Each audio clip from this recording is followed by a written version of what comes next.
station to settle Israel and to everyone. I don't care. It's the Palestinians. I think they should just be left on their own and they can figure it out. I'm sick of them piggybacking off of Israel and American taxpayer money. When we as Americans give money to Israel, we get so much in return. America, I don't know if you knew this, but America was the number one funder of UNRWA out of any country in the entire world. What do we get? Can you answer? What do we get back other than screams of death to America and how they hate us just as much as they do Israel? Just for the sake of humanity. Sake of humanity? Sake of humanity? Giving to terrorist organizations is somehow humanity? It's people. It's for people. Because the people that want us dead. Shit about your guys' humanity, dude. Are you kidding me? Do you think I buy that? You think you're gonna come up onto my live and you think I'm gonna buy that bullshit? Dude, there's no humanity. The only way you can put humanity and Palestinians in the same sentence is the word "not" is in between. Why should we pay $10 billion to IDF? Our hard-earned tax dollars. Why should go to IDF? Sure, let's talk about that. So we give, I don't know, we got $10 billion. I mean, I guess you're talking about the recent war. Those are deals that they have that they pay us back. You're talking about the general funding we give into Israel. It's about $500 million that goes into missile defense, $3.3 billion that goes into credit systems that goes back into the American economy. Let's talk about that. How much money does Israel on just missile defense alone, let alone all the other stuff that they buy from America, give to America for free? Just put all that aside for a second. Just in missile defense alone, how much does Israel spend into the American economy on average every year? No idea.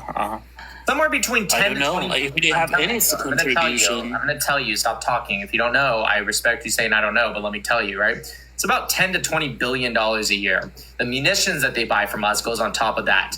The contracts that they have with people like Raytheon goes on top of that, creates jobs, okay? And they resupply weapons that we're not currently using, so they don't, they don't expire, and we get to resupply our weapon cache, and then we give to them to utilize for us, for our better interest, by the way. Israel's not fighting for just Israel. Israel's absolutely fighting for America because Islamist ideology is absolutely the biggest threat in the world today, even if people want to ignore it. And Israel is literally the tip of the spear. So they are doing a lot of stuff that we're going to have to do later if they don't. If we don't help them, we're going to have to do it later, which is significantly more money, significantly more troops' lives, American troops, and significantly more weapons. And so they're doing that for us. They pay back into our economy. They create jobs. So that's just a couple things. I can get into medical technology, military technology, but let's just throw that aside. I think you get the point. Now, what do we get from Palestine? What do we get from the Palestinians? We gave them more money than any country in the entire world for UNRWA specifically. What do we get back? Don't say humanity again. Don't say it. From the economic standpoint, I don't know if the Palestinians contribute to U.S. economy, but it just the people that are under blockade for like 15 years. I'm talking specifically Gaza. What is a blockade? Well, we have Rafah crossing. That's the only way they can get people. What is a blockade? You use the term. Let's talk about that.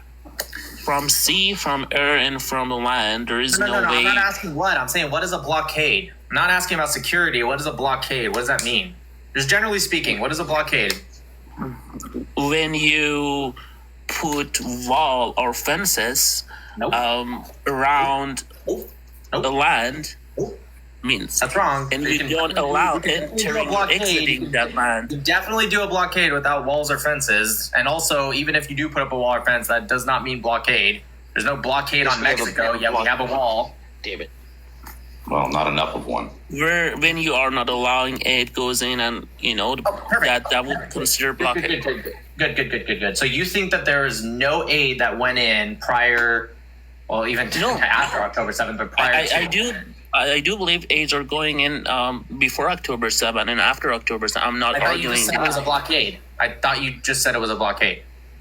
Because you're right. You're right. Blockade means an act or means of sealing off a place to prevent any goods or people from entering or leaving. That you were correct. That is what a blockade means. But now you just said, well, aid is going in. Do people go in and out of Gaza?